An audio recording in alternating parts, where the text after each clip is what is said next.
Welcome everybody to another exciting and wonderful talk here at PainFree. And tonight I have for you Donna Christman, and Hello. Welcome. And I just let you know, where did we meet? Where did we meet, Donna? I went to visit Hope, Sussex not so long ago, which is an amazing, wonderful set up down in Sussex, and we met there, got chatting, and I thought, I've got to have you on a talking all about nature. And some of you already know that I did a layman's, I'm not a trained forager, but I did a foraging walk. And since it's spring and it's such an important time noticing nature, it just seemed like perfect timing to have Donna come and do a talk for us at PainFree. So Donna, over to you. Can you say a little bit about yourself and why you're doing this and what's your interest in nature and things? Well, over to you. Thank you. Thank you. Well, welcome everybody. So lovely to see so many beautiful ladies. Maybe, I don't know if we have any gentlemen or not, maybe at some point. Anyway, yes, and you're quite right. It's a beautiful time of year, and underfoot we have so many amazing things to eat. We have no idea all of the things behind me, and this is one of the photos from the site that I work from. The herbs are just incredible, and most of it is edible. So what we're taught and what we know is so little, and there's so much to learn, which is really lovely. So I've got my cup of tea. So I've got I couldn't decide whether to energize or relax for this, so I thought I'd do a bit of both. So I've got Sky High Tibetan chai. That's nice and spicy. That's one tea bag. And I've got a snooze sleepy tea with lavender. So I think that should stand us in good stead for the next hour.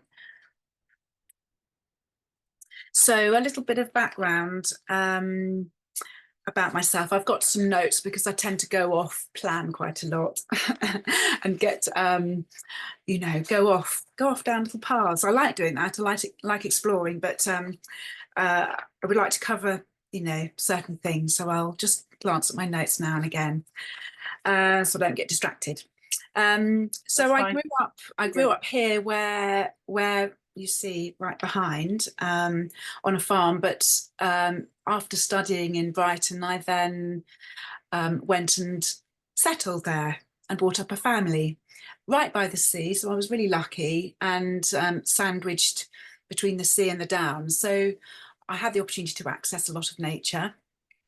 But in 2019, after years of hoping to get back to, a little bit more nature, a bit more space, we sold up and we ended up coming back to right where I grew up, very luckily.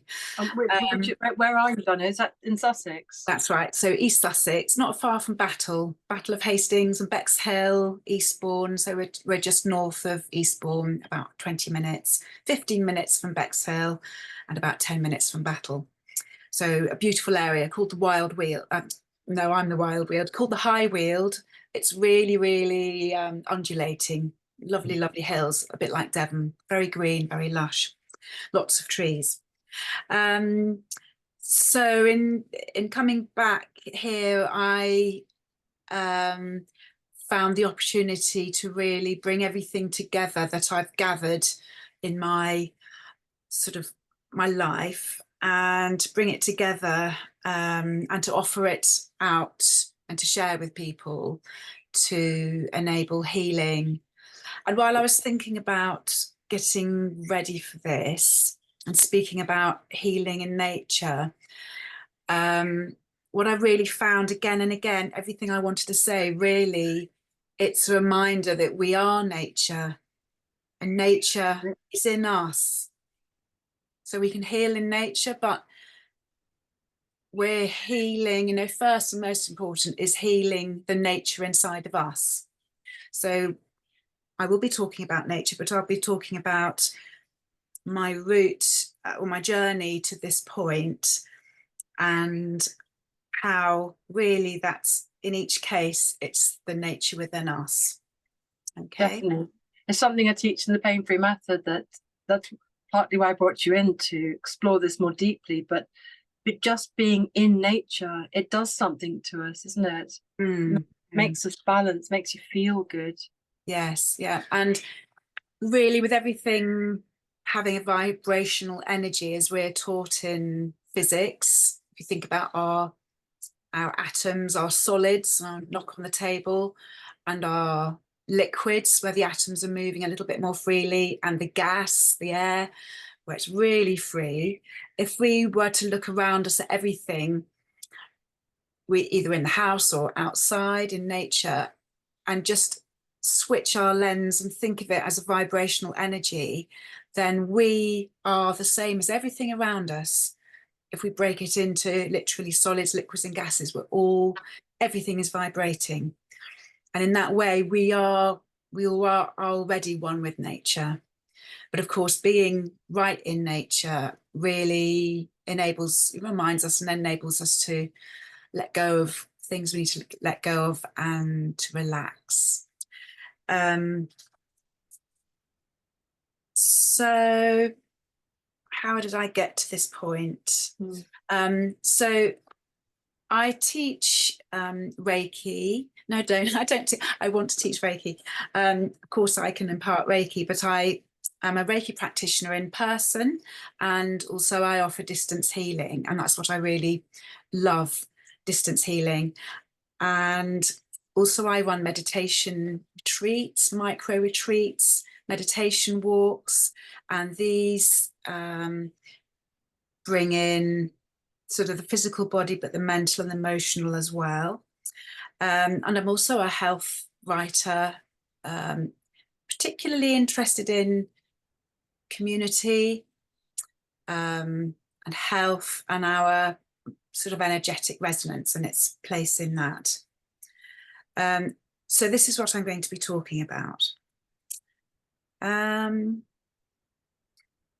So up into my 20s, I was busy, at school, college.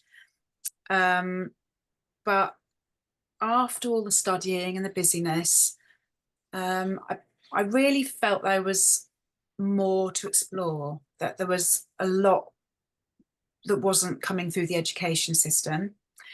I've always had an interest in music, and I've read some interesting books about music for healing and that resonance and the frequencies that can heal. I love traveling, and through travel, I've met so many different cultures and seen their celebrations and their rituals and that sort of thing. In my 20s, I was dipping into yoga a little bit, but I hadn't quite found the right person to work with. So that comes in a little bit later. I'll cover that. I studied massage, deep tissue massage, which was a really lovely way to sort of learn about the body. I had dipped into meditation, in my 20s. So I was dipping into a lot of things and really felt there was much more to explore. I've always worked with animals. I taught riding for about 10 years, horse riding, and I've grown up with animals and grown up with dogs.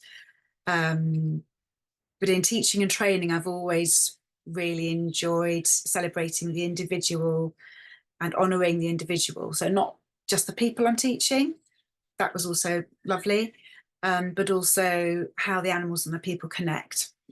I've been a primary school teacher for decades, and in doing that, it's lovely to discover each individual spirit, and that was the important thing, is seeing how individual learns and operates, really.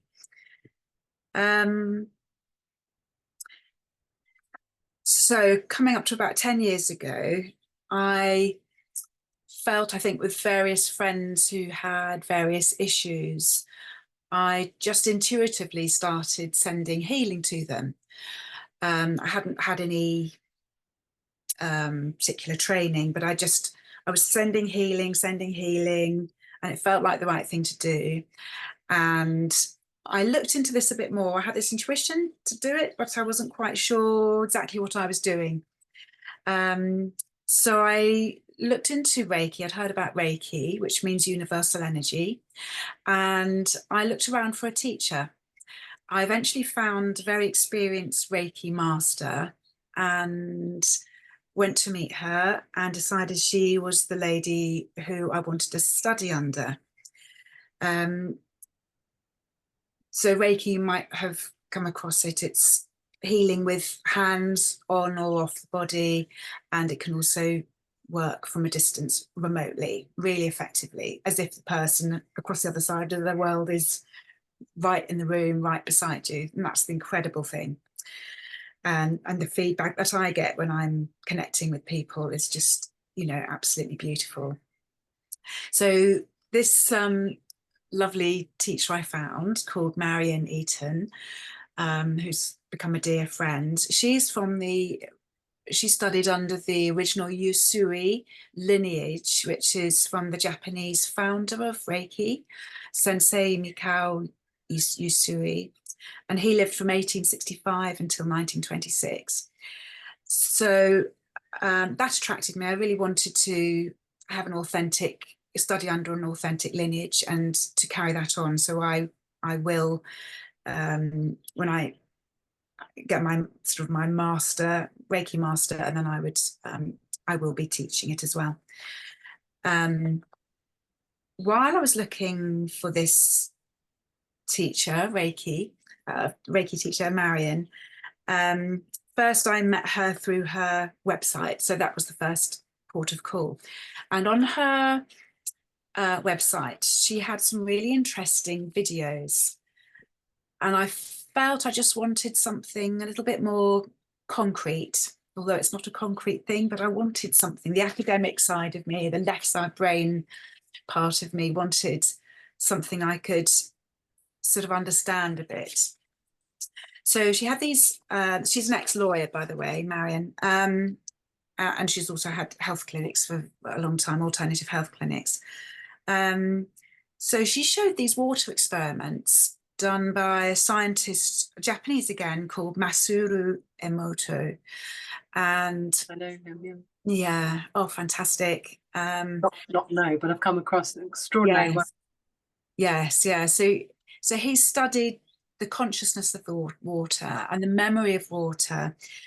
So basically so examples are two identical spring waters, identical jars, separated them out, labeled one with good intentions, love, written the words on, and given those intentions, love and joy, peace, that sort of thing, and done the opposite with the other jar of spring water. And after several weeks, freezing them and then observing them under a microscope at -5 to 0 degrees, seeing the difference from these identical waters, how those intentions and those thoughts had damaged the one that had been sent a lot of negative energy, but the one that had been sent so much love, that had, I imagine from fresh spring water, had retained, because that's probably what it looked like in the beginning, retained its beautiful structures. So the one that had been damaged, it did actually changed its molecular structure. He experimented with spring waters and polluted waters together and observed those under a microscope, and observed the same thing. So those in the polluted rivers, lakes, were missing. So these are looking like snowflakes, for example. That's the sort of structure of the crystalline water. And those that had been damaged from pollution were missing some of their legs, almost like, bits falling off and misshapen, whereas the one that hadn't been damaged by pollution was again beautiful, sparkling, crystalline structures, and all unique, just like snowflakes, beautiful. He experimented with music, playing music to one and not the other, and observed the same incredible phenomena. And these are vibration, because as you said, everything's vibration. So that was yes. a visualization of the crystals of the water under a microscope, how they physically showed differences in vibrations of love and vibrations of hate. There was a visual thing that you could see in the pattern. And then one more type of experiment that he used was with food. I suppose food with, you know, moisture content, maybe apples or porridge, or I think maybe damp rice. Being Japanese, he used that, and again found the same things.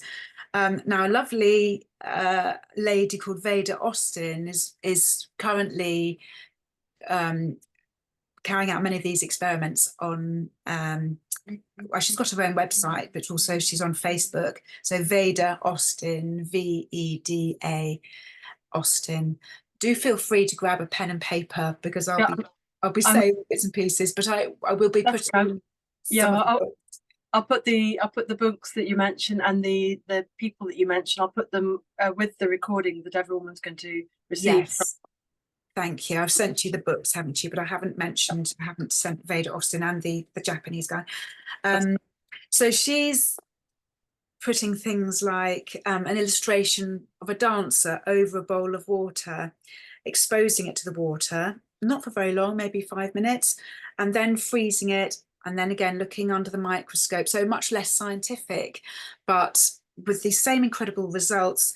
She's literally seeing pictures in the surface of the water when it's frozen. So the outline of a dancer, many of these. That's just one example. The outline of a bird.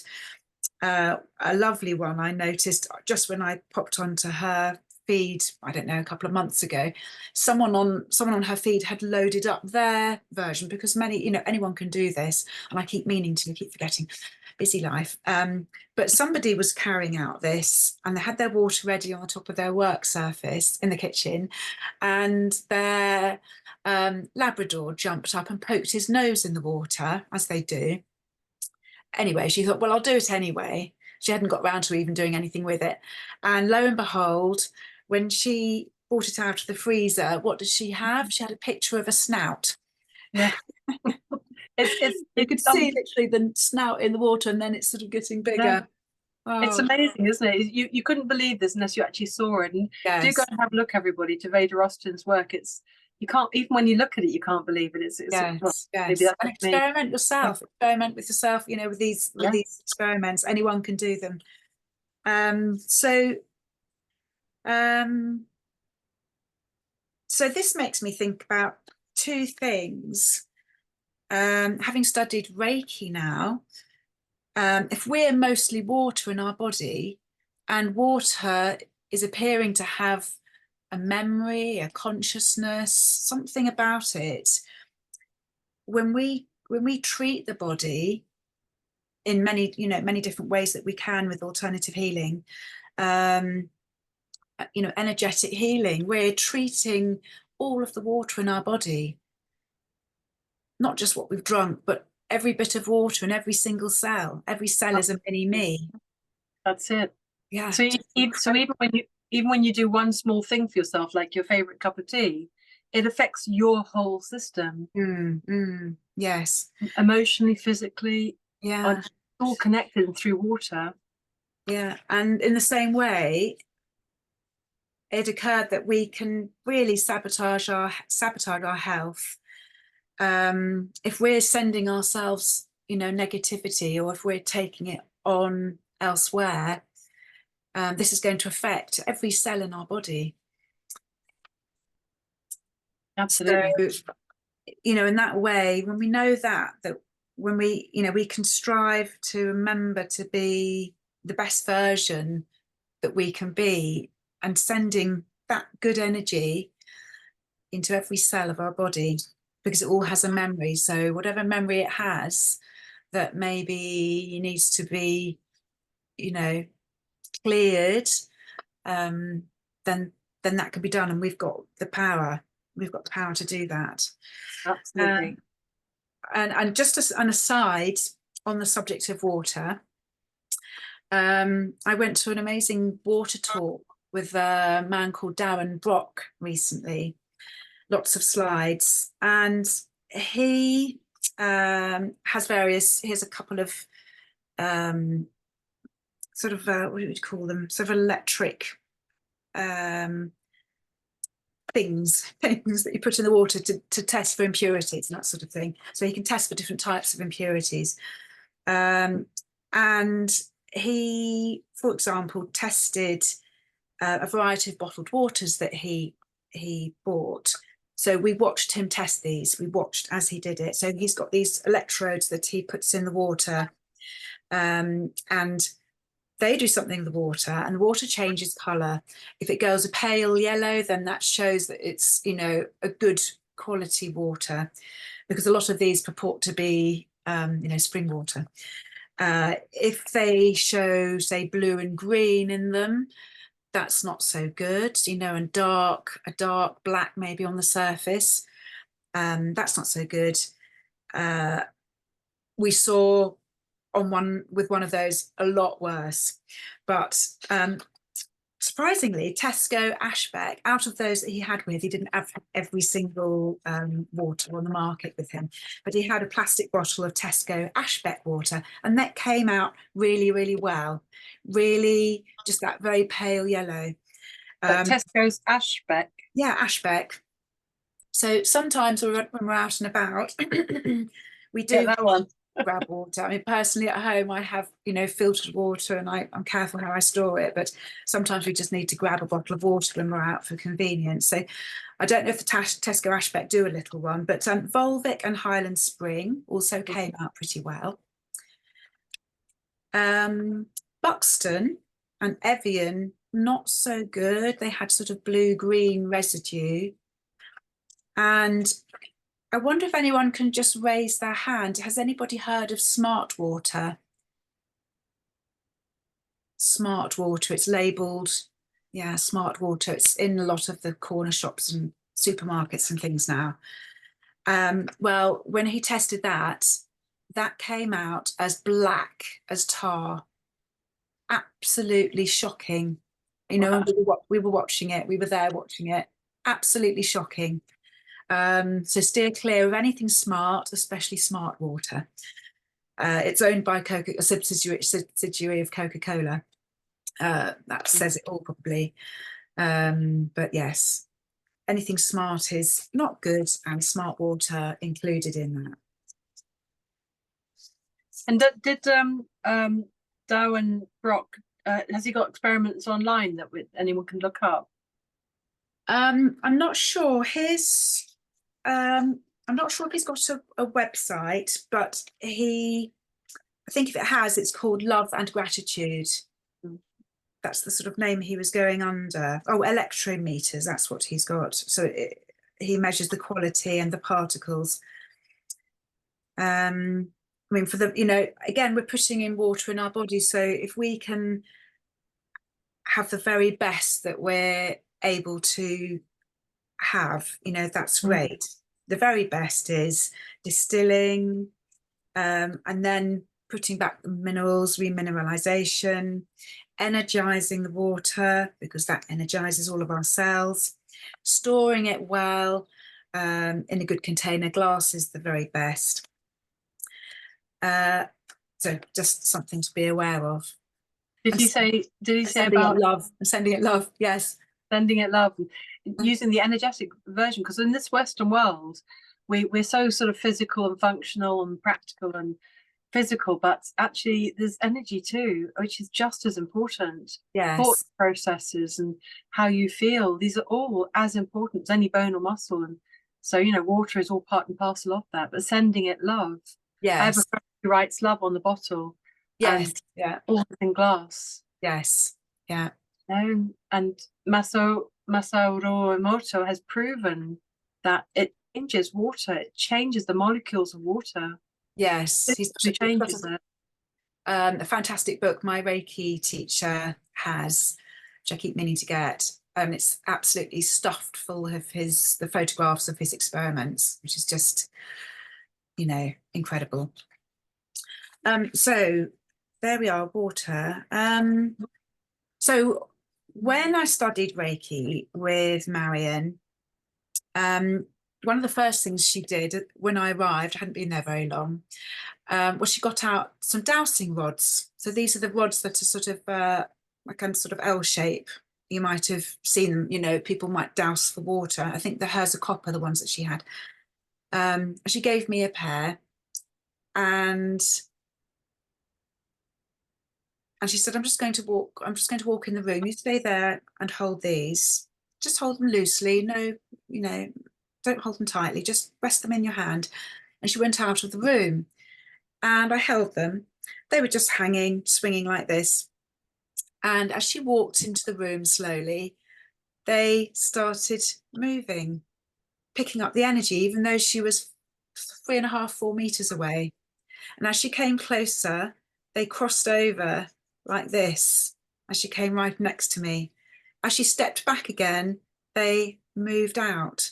So I was not doing anything. You could actually put them in a couple of tubes. I think they were in a couple of tubes. So they weren't even touching my hands, just a couple of plastic tubes.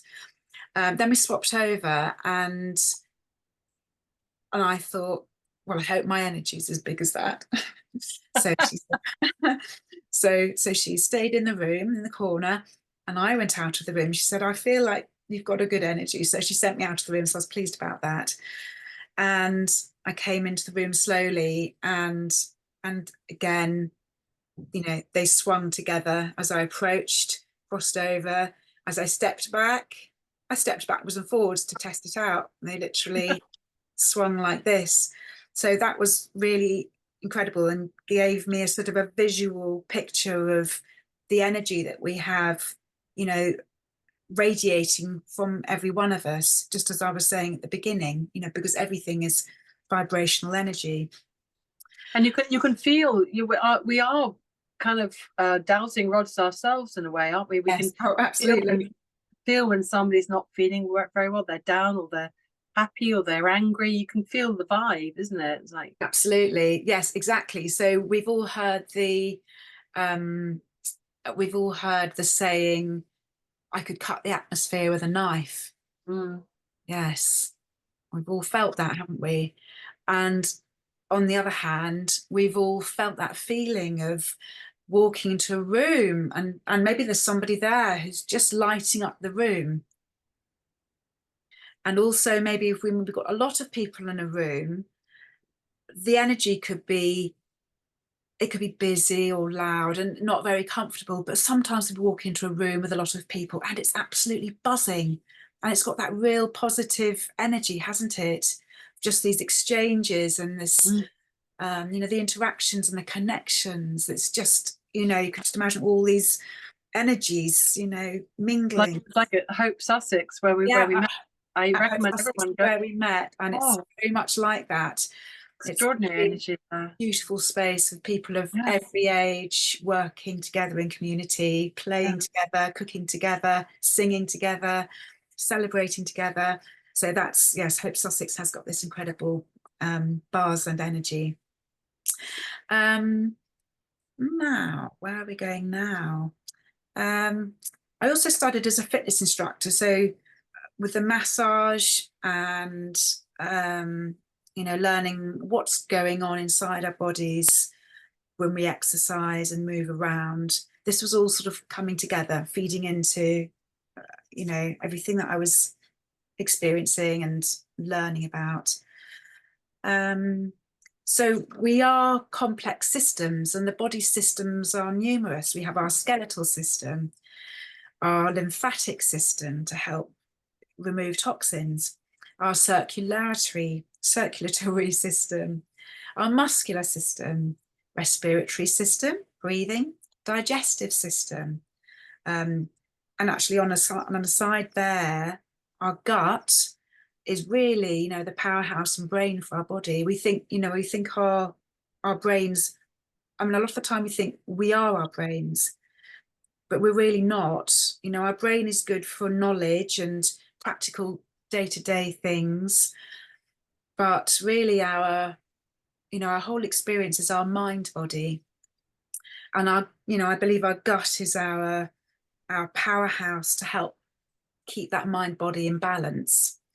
And that's why in our family, we have kefir, we use kefir, which is really helps to rebalance the gut, with many versions of prebiotics and probiotics to help keep the good bacteria balanced. For And example, you can have massages on your gut. I've had abdominal massages on my gut, my belly before, or yes, things like that. You can do it yourself.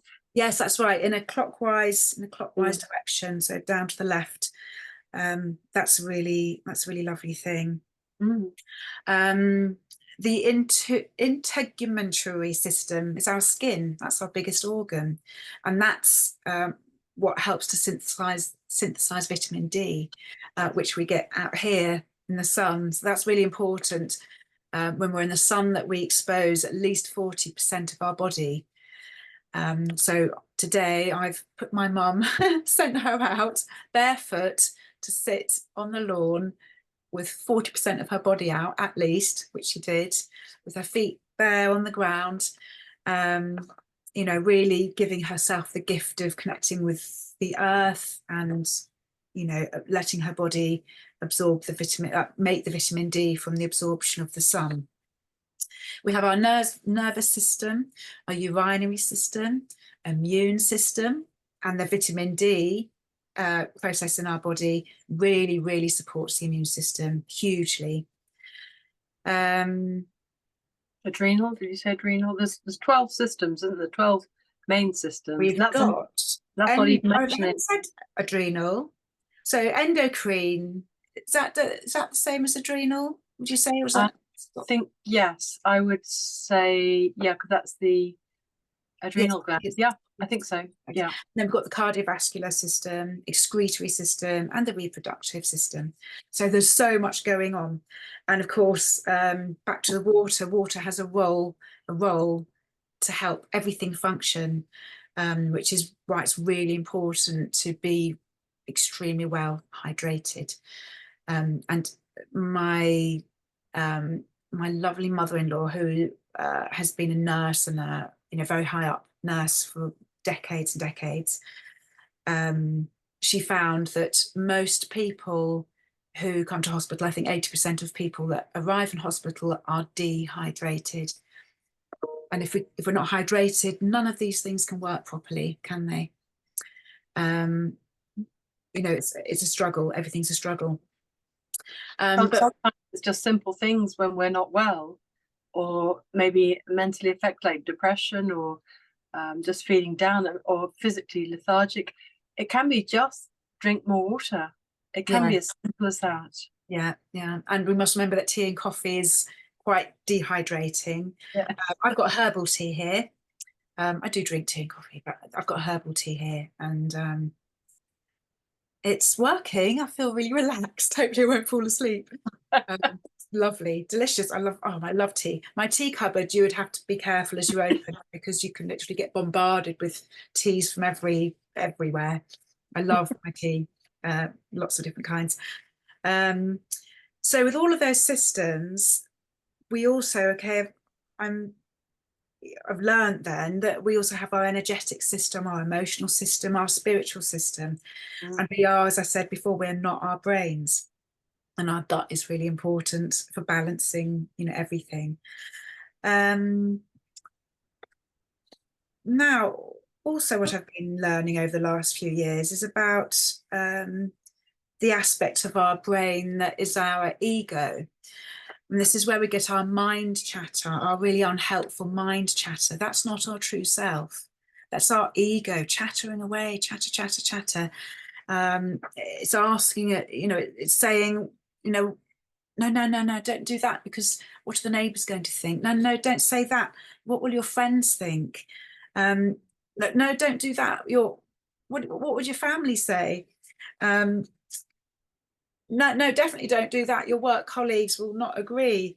All of this is just our mind, our mind or brain ego being really unhelpful. And all this chatter, busyness going on here, it acts as a block or a barrier to us accessing, the true self we have, and our intuition and our ability to connect and ground and to follow, the direction we really want to follow. So that's endlessly fascinating, the ego. And so over the last few years, I've been studying this. There's a lovely spiritual teacher called Muji, and he's based in Portugal. And my brother works at his retreat. And so I've been able to access his teachings, his books, even to sit in satsang, which is personal inquiry, with him and hear the questions and the answers. And when we throw the ego out, we just let it go. We can just let it go as if it's, I always kind of think of the ego as a big beach ball, quite a thin one. It's quite fragile, and it can get prickled easily, and it can deflate easily, can't it? If it lands on a thorn or a bit of sea holly, it can deflate, and we feel like this. But in the same way, it's that light that when the breeze comes, we can just let it go, just let it blow down the beach. So always just practicing being aware of when it's our ego chattering, and just let it go. It doesn't serve us at all. It doesn't let us have a voice, stops us having our voice. It stops us expressing who we really are. Be in the moment. I say sometimes to people, be an observer of you. Yes. We're experiencing situations. It's not you. Yeah. The ego can get affected so easily, isn't it? Be an observer of how you are. Yes. And it stops us resolving issues that need to be resolved. And it stops us following our true path. Getting rid of the ego, and it's work in progress. You would be an enlightened being if you get it out completely. But with practice, it's a beautiful feeling. It is this feeling of freedom, because you don't have to worry what friends are going to say, or what your neighbours are going to say, or your family's going to say, or what your work colleagues are going to say about whatever you're thinking. It allows us to have our own thoughts and not always be looking at what we're told to be thinking, which is what goes on in the world, isn't it? In the media and everything. We're so busy, but when we shut off all of that busyness and connect here, then it's really freeing. It's a beautiful thing. And this is what Muji and other spiritual teachers are teaching. That's what they mean by freedom from ourselves, really. Listen to your instincts and yes, be in the moment. Be mindful. Mindfulness meditations, really good. Yes. Actually, Muji has a lovely one of his lovely many quotes is, "Let your thoughts be thieves in an empty house." Let your thoughts be thieves in an empty house. Love that. So when those thoughts, are chattering away, not being helpful, being negative or whatever, then let them and out the front door, back door, wherever they're going to get out. But just let them, let them go. And did I have another lovely? I got that yet.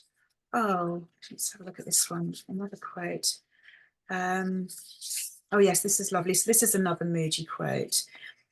When you live guided by intuition rather than thought, your life dances like writing on water, fresh and untraceable. It's quite long. I'll read that again. When you live guided by intuition rather than thought, your life dances like writing on water, fresh and untraceable. Really beautiful.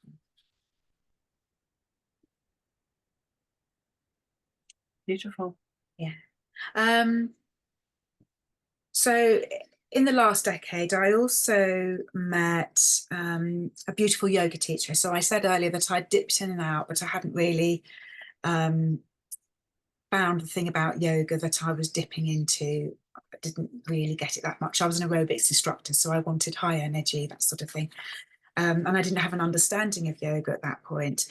But while living in Brighton, I met a beautiful teacher, Marlene. Maybe she'll see this sometime. Hello, Marlene, if you do. And she was the first teacher I'd come across to be really embracing every aspect, every facet of yoga and its mind-body connection. Yoga literally means union. And it has, yoga has 8 limbs. There are 8 limbs of yoga.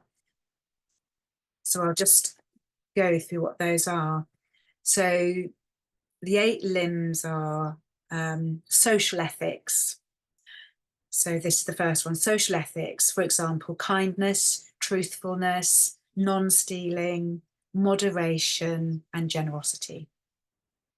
And then we go to personal practices, purity, contentment, austerity, self-study, and surrender. And then we move on to what we all consider yoga to generally be, the postures. So we can see that postures are just a part of what yoga really is.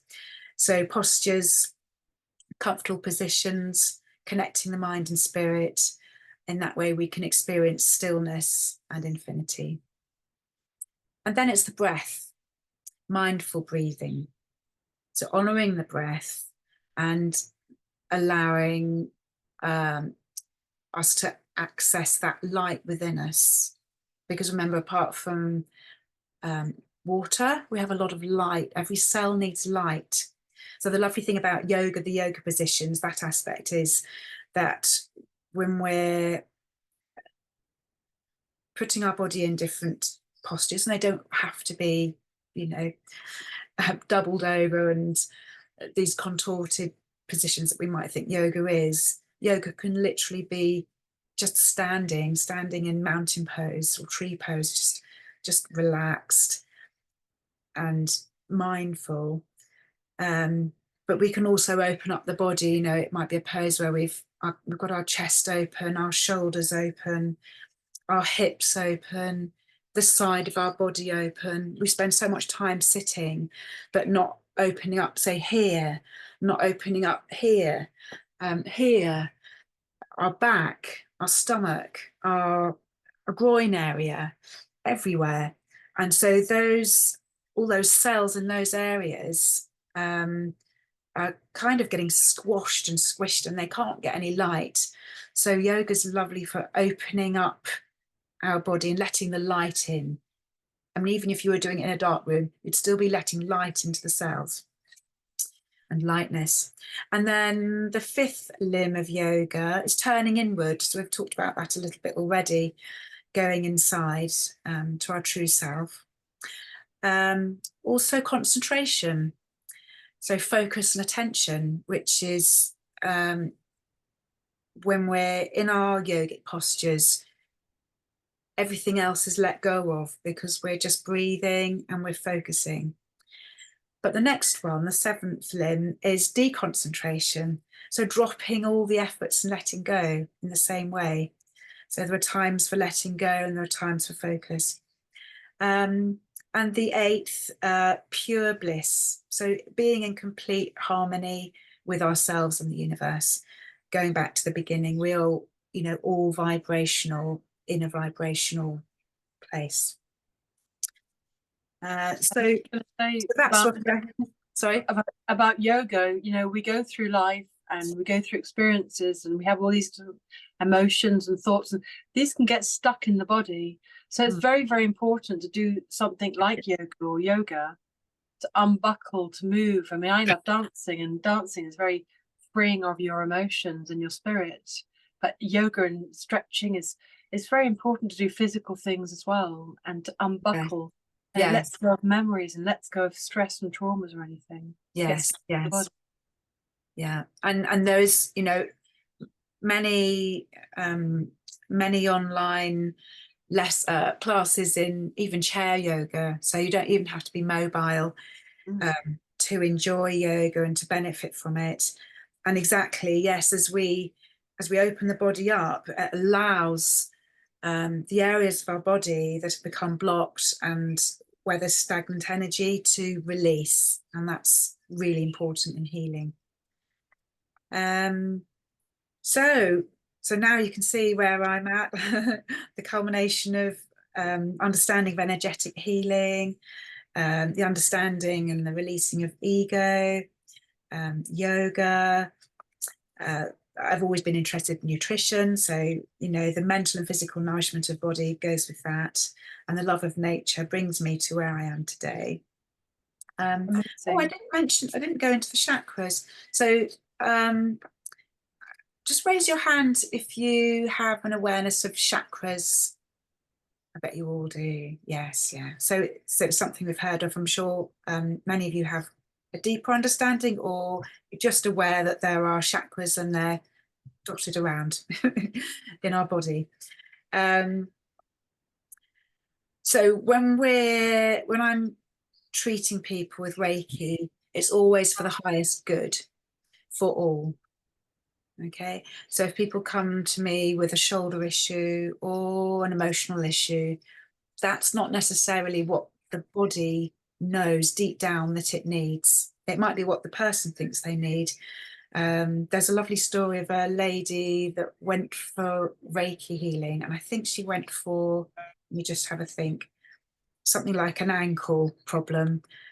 And the ankle problem, it took a while to clear up afterwards, but almost immediately her right ear became unblocked, and she'd been deaf for, I can't remember if it was her whole life or decades. So the body knows what it needs, and when it's given the opportunity, it can just unblock what it needs. Also, so when we're giving Reiki, we're working on the chakras of the body, which are the energy centers, and they are the crown, which represents wisdom and knowledge and spiritual connection. So this here, our brow or third eye, which is where we have perception, intuition, imagination. Our throat chakra, which of course is about communication, having a voice. If that's blocked, then maybe we're not expressing ourselves properly. It's about creativity and resonance as well. Our heart chakra is obviously about love and compassion, but balance and acceptance as well. The solar plexus is all about will and purpose and strength. And actually, as I speak about these, if you're ever feeling anxious, or you just feel like you need a hug, we can self-hug. One hand on our heart, one hand, just stand up a bit, you can see, on our solar plexus, because our body doesn't always recognize who's giving the hug. So it's the same as having a hug, so honor ourselves. It's a beautiful way to calm down, to settle, maybe to even fall asleep. It's really, I'm just doing it now. To watch out with this tea and this, I might actually fall asleep. Can you still hear me? Yes, that's okay. Yeah, so that's really feeling lovely now. I don't do it very often, but it's really lovely. I should do it more often.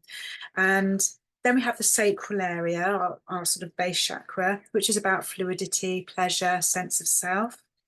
And then finally our root chakra, which is also about stability, instinct, security, survival, and being grounded.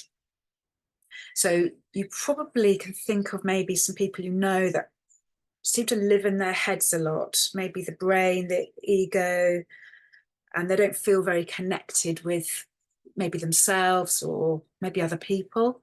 And that's maybe where they need just the chakras and the energy centers unblocking to become more grounded and connected.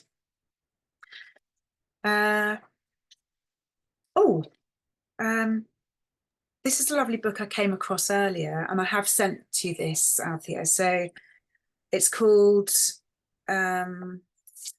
Eastern Body, Western Mind. Eastern Body, Western Mind. And it's by a lady called Anodea Judith. and I've sent that. That will be under the video when I've finished. And I haven't read it, but it just popped up as I was checking some, book ISBN numbers for you.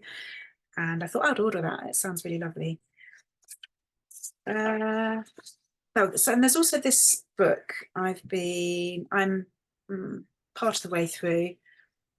And this will appear on the bottom of the video as well. It's called The 8 Limbs of Yoga. So that will be, the details will be there. Yep, I'll put all the things you mentioned and the books that you recommend to have a look at. Yes. So so we're going to finish shortly in another 9 minutes or so. But there are so many aspects to what you do, isn't it? So many angles. It's all natural. Yes. And different angles of your training, of your experience. So how would somebody know they'd want to come and see you? What sort of people, symptoms or conditions or situations, why would somebody come to you? Well, really anything. So it can be physical symptoms, pain, cardiovascular issues, any issues with any of the systems of the body that we've talked about, because as I said, the body knows exactly what it wants to take from energetic healing, but also emotional issues as well. I also I work with animals. So some of the issues I've dealt with, one was was it the donkey? No, it was a horse. The horse that had the issue with the donkey, and it was terrified by a donkey. We have a horse rescue centre here.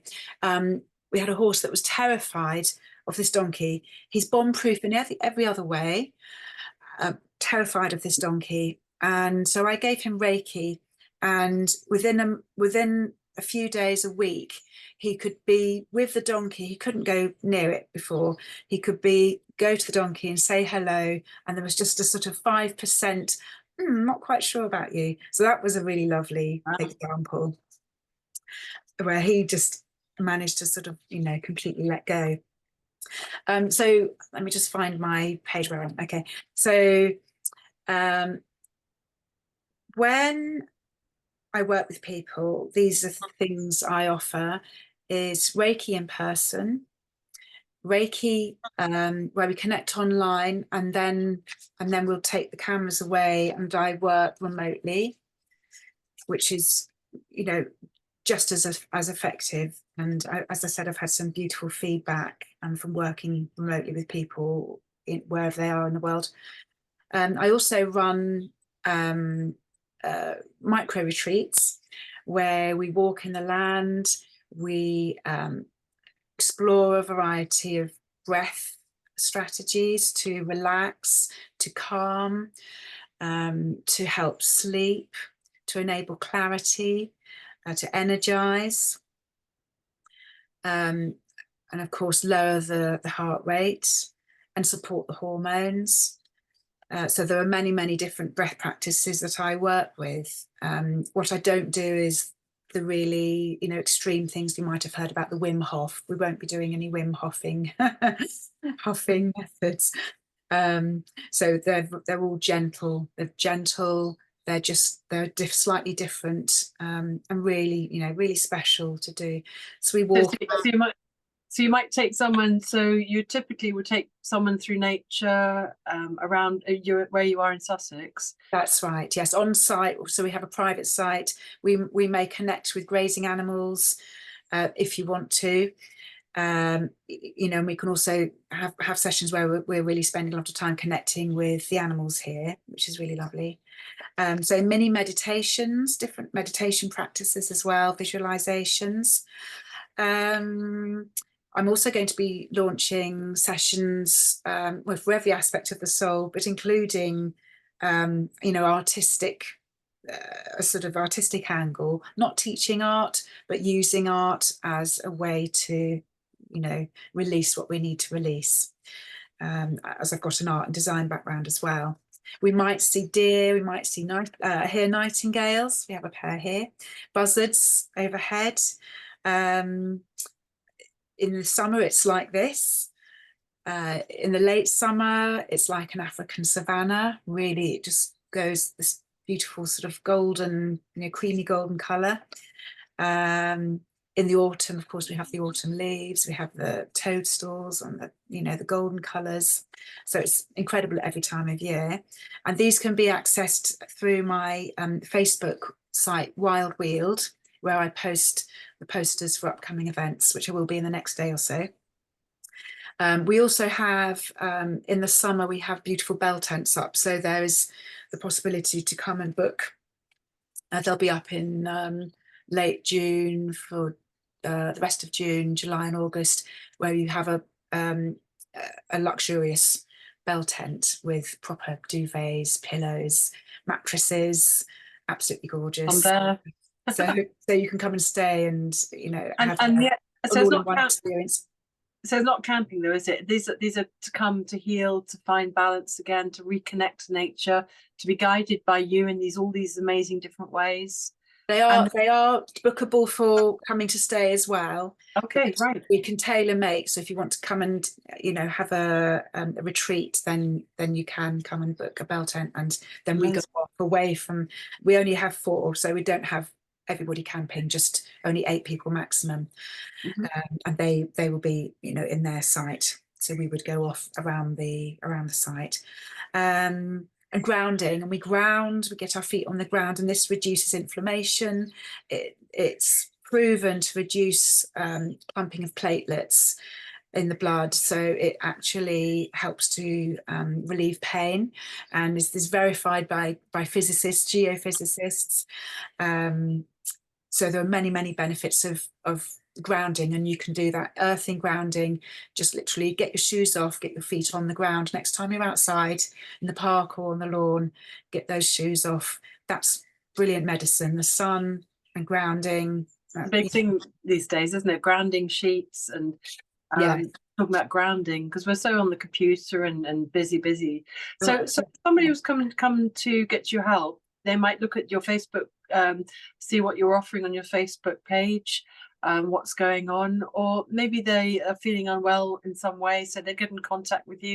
And what would you sort of assess them and have a chat to find out what they need and what you can offer? You talk about what the process you would take them through. Is that something? Absolutely, yeah. So you can private message me on the Facebook page. I don't have a website, but I'm working towards that. I'm usually word of mouth. But yes, we can have a chat, and then I can draw on any of the aspects that I use to sort of tailor make some sessions for you, or come and join one of the sort of micro or mini meditations or little retreats that I'm running. Yes. Let me just see if there's anything. I think, gosh, that's amazing. How did I work that out to be exactly perfect? Exactly perfect. It's got to my page. I'm so happy about that. Amazing. So I think and we also, at my little retreats, we share food and drink afterwards. So we work in a calm, fairly silent way while we're in nature, so we can hear. I don't know if you can hear the birds behind me now, but afterwards we share food and drink, herbal teas. Feed the soul in every way, and it's just a beautiful way to spend time together. And of course, the social aspect as well. Sorry, we've got the social aspect, yeah. The social aspect, every angle, and it just makes you feel better when you're in nature, when you're tuning into yourself to all these different ways with your guidance as well. Yes. How to do the correct breathing, and maybe they'll have people might like Reiki with you, or and to make sure that you're hydrated, and just really tuning in.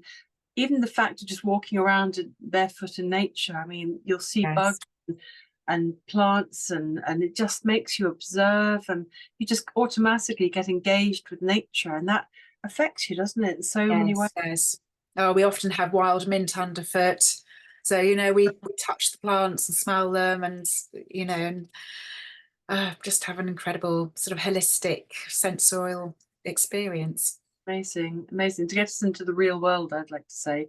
Yes. Do we have any questions for Donna before we finish? Any questions, anything you'd like to ask anyone? Anybody, any questions you're saying, I want to ask this? Hello. Yes. Hi there, just to say thank you very much. Very, very interesting talk you've given us. Oh, thank you so much. I'm up in Surrey. Yes, I've been in touch with Althea before, but I'm still grieving nearly 2.5 years on. yes. So I need to release. I've got a Right. reflexologist who does Reiki.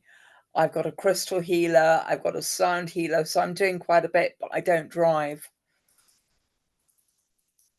I think you said you were online, didn't you say, Donna? Did something online? Oh, hang on. If I'm, you've gone mute for some reason. Is that better? Is that Yeah, better? yeah, Thank you. Yes, yes, absolutely. I can work remotely, so distance Yeah. isn't a problem at all. Yeah. Yes, yeah. And thank you for your appreciation. That's much appreciated as well. And if anybody would knows of anybody that might benefit from watching a little bit, then it will be on your site and also on YouTube, I believe. So yes. you know, if you're able to, then do share or point people in the right direction. Because, you know, yes, the more of us that are aware of all the ways we can heal, the better. Definitely. I think it's a whole new a whole rising movement these days, especially since all the COVID thing, that people are tuning into themselves and questioning, you know, what are they doing? You know, what are we doing in 9 to 5 and chasing what, you know? Yes. And more about tuning into nature and just, I mean, even when we all went into lockdown, I mean, so many people were saying like, the birds are so noisy, you know, what were they there before? You know, what's that? And Yeah, lots of people said that, wasn't there, Mandarin? yeah. Lots of people I noticed, I thought, me too. I was like, it's noisy, you know, but perhaps they're always noisy, but we just didn't notice because we weren't tuned into nature, what's around us. And it's so important, isn't it? It's all going on there. Yes. Wonderful. Do we have any more questions? Yes. Just I quickly like to say that whenever I have a therapist here, like my sound healer or crystal healer lady, or my reflexologist, Patty, my little dog, she jumps up on my bed, and you know, I'm sort of saying, "Hang on a minute, Patty, I've got about that much room," whereas she's got. I had that last night, yes, shoved over on the sofa. Yeah, move over, Mum. This is my bed. This is my Yeah. healing space. Yes, yes. She, in fact, even with sound healing, she in fact doesn't mind, and in fact, she's absorbing. She's absorbing that. Absolutely. Yeah. Yes, absolutely. It's so, yeah, so beautiful. It's, So our journey. she's on my healing journey as well. Yes, yes. And I think for years I thought there's a big journey to go out and find things and explore things. But the most important journey is the one we make from here to here. Yeah. And that's that easy, you know, and going back to the ego, throwing out the ego is one of those things that helps that. Absolutely. Okay, then. So if there aren't any more questions, and you can always get in contact with Donna afterwards, I'm going to send this recording to your email, and it'll be on my website for any time in the future you want to pop back and have another look, or perhaps look at all the other talks that I've been offering over the months. There's loads of other beautiful talks as well, and Donna's talk is going to be there, and I'm also going to pop it into YouTube, so you can contact her. I'll be putting all the links that Donna's been mentioning, the Facebook contact and the book she's been mentioning. I'll pop those together with the recordings. So browse at your heart's content, and do get in contact with Donna if this is appealing to you and you feel like you do need her help and to explore what she has to offer and she can help you. Go and have a look at the Facebook page where you'll be able to contact Donna. Yes, and of course you can always contact me through Althea as well. Absolutely. Absolutely. Yeah, no problem. Okay, so Donna, thank you so much, sweetheart. Thank you so much for coming, everybody. It's so beautiful to see you. Absolutely. What a lovely space we're all making here, and we all add to it, don't we? We all our energy, all our connection, and listening to each other and just watching each other, and it's all a connecting vibe already. You know, all of us just being here and sharing this interesting subject and something that's so important. So Donna, would you like to have the last word, and just would you like to say something as a sort of passing a final word to everybody, and or advice? Or... Yes. Well, I will just say take the light that you're radiating and spread it out. Amazing. Thank you so much. And thank you so much, everybody, for joining us on this week's wonderful talk. Thank you so much, Donna. Thank Bye you. for now. Bye. Bye. Bye.